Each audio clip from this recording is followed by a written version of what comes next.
Somebody is going to have to organize this mess. Hey, I am Chuck the bureaucrat, and there is this classic mistake that I have watched person after person make as they come to work at the Pentagon. In fact, this was a mistake I made in my first job as a colonel. Imagine that there's some big briefing that a director is responsible for. These are usually annual briefs that go up to the 3-star level or higher. Usually, there's dozens of detailed slides that lay out the whole plan. There's slides for tanks, and slides for cannons, and slides for rifles. And so, there's some director, like a colonel or a GS-15, whose office is responsible for collecting all of the information that's going to go into this brief. So far, everything is routine. It's normal. But then the colonel in charge does something that seems completely rational to the uninitiated, but it sows the seeds of chaos. Actually, he does a couple of things. First, he creates a blank template for these slides. And then he sends it out to subject matter experts to fill in the details, and he gives them a suspense. And the suspense state assumes that the subject matter experts will send those templates back in time for the colonel to put everything together ahead of the big meeting. These actions are actually going to force the colonel to work very frantically at the last minute. So let me lay out the ways that this goes wrong, and then we'll talk about some ways to avoid it. Round 1.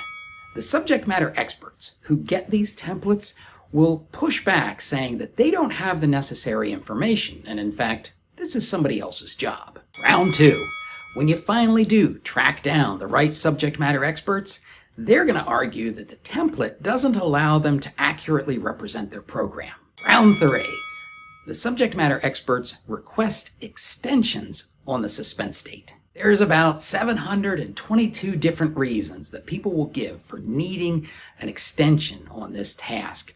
But the number one, most powerful one, and the one that they're most likely to use is, well, we need extra time so that we can brief our commanding general on this information before we submit it to you. And usually, the suspense is so close to the actual brief that there's no time to allow for an extension. Round 4. The subject matter experts go radio silent. They tell you nothing. And if you press them on the status of their slides, they will very firmly tell you that, yeah, you're going to get them by the suspense date. Round 5. The morning of the suspense arrives, and the colonel has nothing. I mean, maybe one of the subject matter experts submitted something. The colonel's staff frantically starts calling around, trying to find out where the slides are. And everybody says the same thing. Yeah, you'll get them by close of business. Round 6. A couple of slides start to stagger in, but the subject matter experts, they've modified the template. The data that they've used comes from the wrong source, and to tell the truth, the text that they provided doesn't make a bit of sense. Round 7. It is now 6 p.m. Eastern Standard Time. The people who created all those slides that don't make sense, well, they left for the day and they can't be reached. There's key slides that are still missing, and the subject matter experts on the West Coast, when you talk to them, they're like, oh, we'll get that to you on our close of business. Round 8. Our hapless colonel is now staring at a steaming pile of slides that don't make any sense when you put them together. Maybe he tries to get the subject matter experts to make changes, but they resist or get their general officers involved. Eventually, after everybody has cleared out of the Pentagon and the cleaning crews are riding around in those big Zamboni-looking floor buffers, the colonel tries to standardize the slides without changing the content too much. Round 9. The clock is ticking down on the brief, and to tell you the truth, the slides look like hell. The colonel has done his best to try to massage them into something that looks decent, and then he shows it to the subject matter experts. They instantly disavow anything on the slides. This isn't what we submitted. I don't know who made these changes, but this is not what our CG approved. Round 10, the bleary-eyed, battered colonel goes forward with a sloppy product and gets pummeled by the general officers. The GO at the head of the table, he's upset. The GOs around the table, the ones whose subject matter experts were providing input, they are tisk-tisk-tisking about how they tried to provide the information that was needed, but somebody kept changing their input. This is a miserable experience to go through, and it's even painful to watch. It all comes from the misconception that delegation and decentralization will result in a coherent, centralized product. And it won't.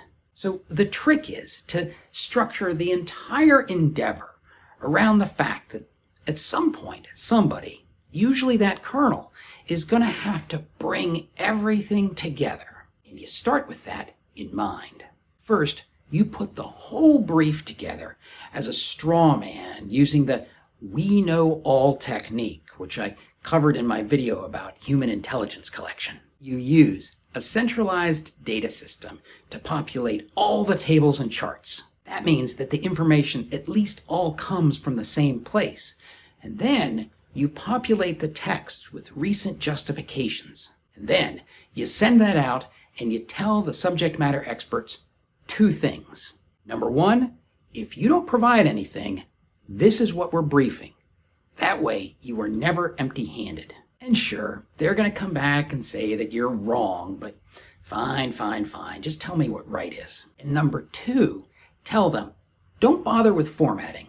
I'm going to take care of that. The truth of the matter is, you're going to have to standardize the format anyways, so it's better if they don't mess it up for you in the first place. Trust me, they're going to appreciate not having to waste the time. And it's been my experience that if you ask 27 different people to just put a blue triangle on a slide, what you're going to get back are 27 slides with different blue triangles. So just cut the whole formatting part out. Now you're not empty-handed. Stuff trickles in slowly, you just update accordingly. Somebody submits their input really late, you go with what you have and you acknowledge that you did get something very late from the subject matter expert. You can even table drop it. And here is the neat thing.